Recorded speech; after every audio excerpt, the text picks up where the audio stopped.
My name is Thomas, and this is my story.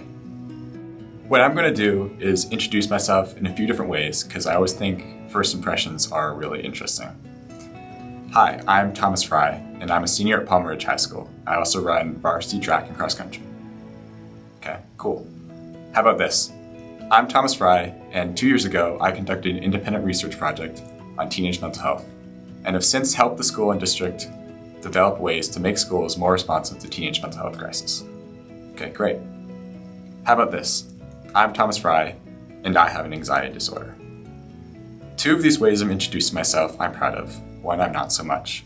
2 I talk to a lot of people about, the other I don't usually talk about at all. And yet all of them in some way make me who I am. When I first admitted to myself that I didn't have control of my anxiety and may have had a disorder, I felt so alone. Who else felt like this? I knew it ran in my family. I could talk to my family about it, but I didn't know anyone my age that I could talk about it with. And I felt terrified. So many questions circling around in my head.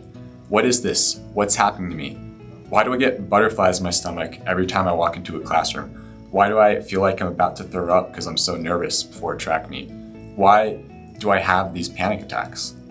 Is there something wrong with me? Is it some kind of disease? A curse maybe? And I had no one at school to ask these questions to. No one to break down the situation to me, just people arbitrarily telling me to reach out.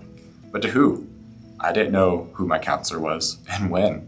I didn't have much time in my hands. I had so much going on. School and homework and clubs and sports. I didn't know how to prioritize my mental health. This is the problem that I want to fix. In schools, mental health problems need to be talked about and prioritized. Before that, they need to be taught about. So, before I get to that, let me break down the problem to you, because the first thing you have to do when talking about problem is to acknowledge it.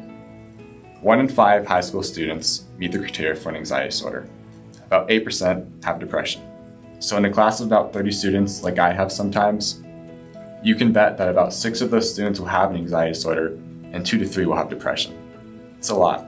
And all those students are going through the same thing I was. What's going on? What's happening to me?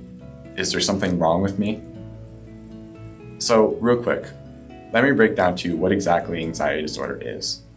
Anxiety is when you feel when your body is initiating a fight or flight response. If you see a bear coming towards you, adrenaline will rush through your legs, your thinking will quicken, your world will seem to slow down, and instincts will tell you to either fight that bear or run from that bear. Now being me, I would probably run as far away as I can from that bear. But you do you. The point is, anxiety can be boiled down to a simple scientific evolutionary explanation that has actually kept us alive. Anxiety in small doses is a good thing. It becomes a bad thing when you get that life-threatening response when you walk into a mall of crowded people or you walk into a classroom to take a test.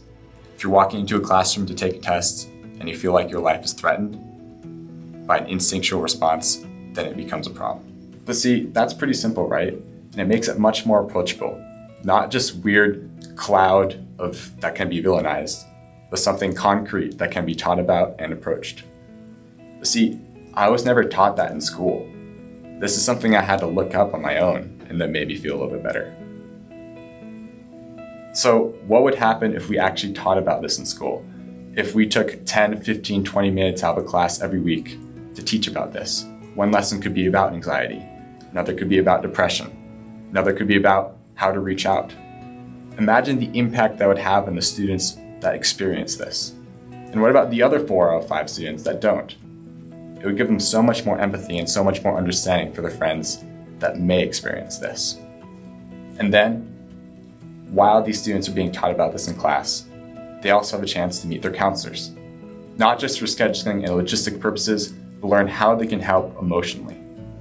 The counselors will be easier access, not just tucked into a corner of an office behind a testing center, like in my school. We could have twice, maybe 3 times the counselors, so that the counselor-student ratio is much smaller, so that we can get to know our counselors better. Teachers, they will learn to be able to set aside a section of the class so they can have conversation like this. And they'll be able to give leeway on assignments.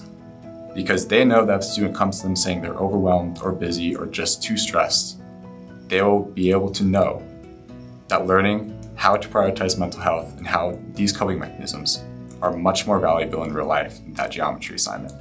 Teenagers will have the opportunity to create clubs and self-help groups so that they can relate to each other and have open conversations with people their age. And what about workload? Schools can learn to lower that a little bit.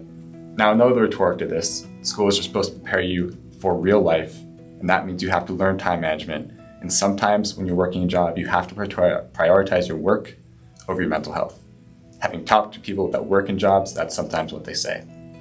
But why don't we learn how to deal with our mental health and how to deal with these challenges before we get overwhelmed with workload? This will make much more productive and much more calm adults in real life.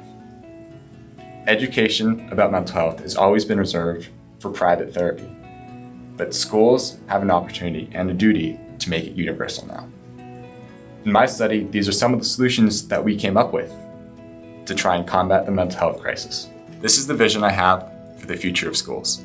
Students are ready to talk about this, and we're ready to help develop solutions. I want my generation to be the one that learns how to talk about this. At the opening of this, I introduced myself as having an anxiety disorder. I was vulnerable, I introduced myself with a challenge, and I kind of framed myself as an underdog. What if everyone introduced you like this? Now, I'm not advocating that people actually do this. Privacy is important, but you would have a little bit more respect, a lot more empathy for them if they did. My point is, everybody has a story like that they share or not. If you want to take anything away from this, it's that everyone has an underdog story. Everyone has a challenge that they felt like they've had to go through alone and haven't shared with many people. So the best way we can combat this is not to seek to judge, but seek to understand, to be compassionate, to be empathetic. If there's one thing we take away from this, maybe none of these solutions that I just said will come to fruition in schools, but we can change the attitude about this. Be compassionate and be empathetic, because everyone has an underdog story. Thank you.